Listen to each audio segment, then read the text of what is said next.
If you've never tried Tanghulu before, you're in for a treat. It's sweet, crunchy, juicy, and makes fresh fruit feel like a proper dessert. Let's make some.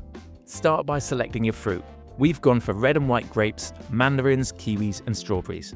Thread 4 to 6 pieces on each skewer depending on the size of the fruit, and then lay them out on a lined tray. Now it's time to make a sugar syrup. Add sugar and water to a saucepan over medium heat. Super easy. Don't stir, just swirl the pan gently if you need to. You don't want the sugar to crystallize. Let it bubble until it hits 150 degrees C. It's best to use a thermometer here.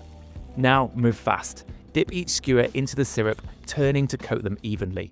Let the excess syrup drip away, then dunk into ice water to set and place it back on the tray. It might take a few times to get it just right. Patience is key here. Once you've coated all of your fruit, you're ready to enjoy them. You've now got perfectly glossy, glass-like shards of fruit that crack when you bite into them. Best eaten fresh and totally addictive. Got a bit of a wobble on it too. Cracks delightfully when you bite into it. Let us know if you make this in the comments, and we'll see you on the next one. Delicious.